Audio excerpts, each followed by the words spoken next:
Hello friends, कैसे हैं आप। आई होप आप लोग सब सही होंगे और अपने एग्ज़ाम्स की अच्छे से प्रिपरेशन कर रहे होंगे।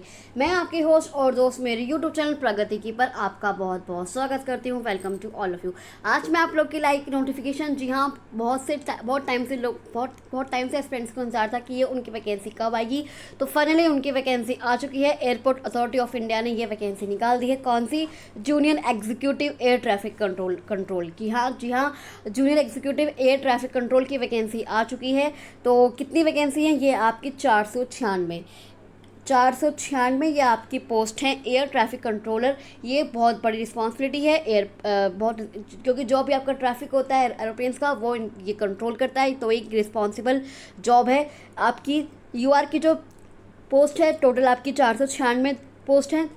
यूआर की 199, EWS की 49, OBC नॉन क्रीमी लेयर की 75, एससी की 75 है, एसटी की 33, और जो फिजिकल हैंडीकैप्ड हैं उनकी केवल 5 वैकेंसी हैं। तो टोटल आपकी 199 आपकी पोस्ट है। अब आते हैं कि आपकी क्वालिफिकेशन क्या होनी चाहिए। तो full time regular bachelor degree of 3 years in science with physics and mathematics. कि आपके पास आपने बीएससी साइंस और मैथमेटिक्स में किया हुआ होना चाहिए। मतलब अगर आपने बीएससी साइंस में की है, बीएससी फिजिक्स में की है, लेकिन आपके पास मैथमेटिक्स एक सेमेस्टर में ज़रूर आपको पढ़ा हुआ होना चाहिए। और यदि आपने बीएससी मैथमेटिक्स में की है तो फिज़िक्स आपके पास होनी चाहिए एक सेमेस्टर में। तो 3 साल की आपके पास बैचलर डिग्री बीएससी होनी चाहिए।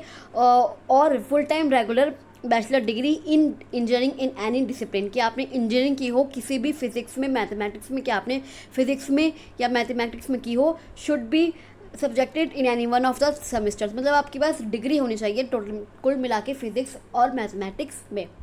The candidates shall have minimum proficiency in both spoken and written English of the level of 10+2। मतलब आपके पास ट्वेल्थ आपके पास करीब होनी चाहिए। नहीं कि आपने 10th के पास, देखो आपने डिप्लोमा कर लिया तो ऐसा नहीं चलेगा, आपका 12th होना ज़रूरी है। उसके बाद फ्रॉम रिकोगनाइज और डीम्ड यूनिवर्सिटी और from N apex institution that is recognised by government of India. कि आपके पास जो आपके पास डिग्री हो वो अपेक्स इंस्टीट्यूट से हो। मतलब कुछ आईआईटी, आईएमएस, इन्हीं यूनिवर्सिटी से आपके पास डिग्री होनी चाहिए। परसेंटेज ऑफ मार्क्स, कि आपके पास जो परसेंटेज है वो मार्क्स है वो बैचलर डिग्री से ही पास होने चाहिए। कि आप अच्छे से पास होने चाहिए। ये नहीं कि अगर आप फेल हो गए तो अभी आप अप्लाई कर सकते हैं।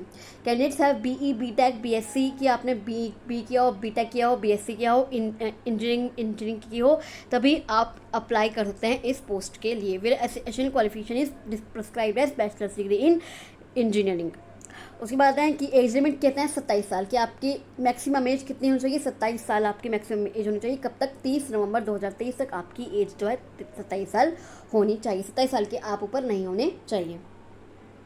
उसके अलावा दिया गया है कि upper age limit relaxable by 5 years. मतलब SC/ST के लिए आपकी 5 साल की छूट है, OBC के लिए 3 साल की छूट है, और PW फिजिकल हैंडीकैप्स के लिए 10 साल की छूट है। और किन के लिए? Regular service of AI and have complete their probation on initial appointments. मतलब जिन्होंने AI airport authority of India में काम किया हो उन्हें 10 साल की छूट है। उसके बाद आता है कि ये एप्लीकेशन फॉर्म कब से आपका स्टार्ट होगा? 1 नवंबर। ये एप्लीकेशन फॉर्म अभी स्टार्ट नहीं हुआ है। आप 1 नवंबर 2023 से ये एप्लीकेशन फॉर्म भरना स्टार्ट कर सकते हैं। और 30 नवंबर 2023 तक ही आप ये एप्लीकेशन फॉर्म भर सकते हैं। अब ये कि इसके एग्ज़ाम कब होगा? तो ये आपका एग्ज़ाम तो ये आपका एग्ज़ाम जनवरी की लास्ट में, आप मान लीजिए दिसंबर में तो नहीं होगा, पर आप जनवरी की मिड में के लास्ट में मान सकते हैं। अब इनकी सैलरी क्या है? 40,000 से 1,40,000। मतलब 3% आपका डी लग गया तो 40,000 से 1,40,000 तक की आपकी सैलरी होगी। और जो आपकी would be the CTC per annum the post of junior executive would be. कि मैं सारे जो आपकी 35% ऑफ बेसिक पे, HRA जो सारे मिला के होंगे, 13 लाख आपकी सैलरी बन जाएगी पर ईयर आपकी 13 लाख सैलरी बन जाएगी अप्रॉक्स।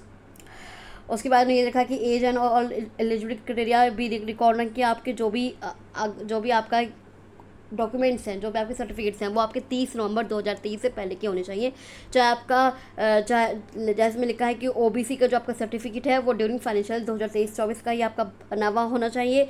ईडब्ल्यूएस सर्टिफिकेट भी आपका वैलिड होगा फाइनेंशियल ईयर 2023-24 का, इससे पुराना एप्लीकेबल नहीं होगा।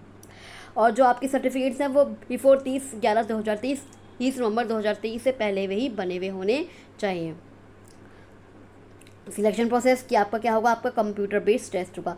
Objective type online examination computer based test will be conducted for the post of junior executive air traffic control. और इसमें कोई नेगेटिव मार्किंग नहीं होगी। जी हाँ, इसमें कोई नेगेटिव मार्किंग नहीं होगी। आपकी जो इसकी एप्लीकेशन फ़ीस कितनी है, 1000 रुपये। जी हाँ, 1000 रुपये इसकी एप्लीकेशन फ़ीस है। Application fees of ₹1000 to be paid by the candidates through online mode only. केवल ऑनलाइन ही आप फ़ीस सबमिट कर सकते हैं, और आपका जो online examination computer based test होगा विल बी बिलिंगुअल, मतलब हिंदी और इंग्लिश दोनों में आपका एग्ज़ाम होगा, जो आपका कंप्यूटर बेस्ड टेस्ट होगा। उसके बाद जो आपका जो पैटर्न होगा वो क्या होगा, 30 नंबर की आपकी फिज़िक्स आएगी और 30 नंबर की आपकी मैथमेटिक्स आएगी 60 नंबर। और जो भी आगे का प्रोसेस है वो मैं आपको जब भी सिलेबस अपलोड नहीं किया गया है तो सिलेबस और पैटर्न जैसे ही अपलोड होता है मैं आपको उसकी इन्फॉर्मेशन भी ला कर दूँगी। तो कैसी लगी आपको ये मेरी इन्फॉर्मेशन, आई होप आपको ये मेरी इन्फॉर्मेशन अच्छी लगी होगी। अगर आपको ये वीडियो अच्छी लगी तो इस वीडियो को लाइक कर दीजिए, अपने फ्रेंड्स में रिलेटिव्स में शेयर कर दीजिए और मेरे यूट्यूब चैनल को सब्सक्राइब करके ज़रूर जाइएगा।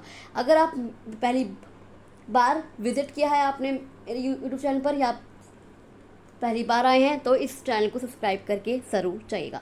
अगर आपका कोई कमेंट है, क्वेरी है, डाउट है तो आप मुझे कमेंट बॉक्स पर कमेंट कर सकते हैं, या मैंने डिस्क्रिप्शन बॉक्स में अपने टेलीग्राम ग्रुप का लिंक भी दिया हुआ है, आप उस ग्रुप को ज्वाइन कर लीजिए और आप वहाँ भी मुझसे कोई भी क्वेश्चन, कोई भी डाउट, कोई भी क्वेरी पूछ सकते हैं। मैं आपके हर डाउट, हर क्वेरी का जल्द से जल्दी और अच्छे से अच्छा सोल्यूशन देने की पूरी कोशिश करूँगी। तो चलिए मैं आपसे मिलती हूँ अगली वीडियो में, तब तक के लिए थैंक यू सो मच।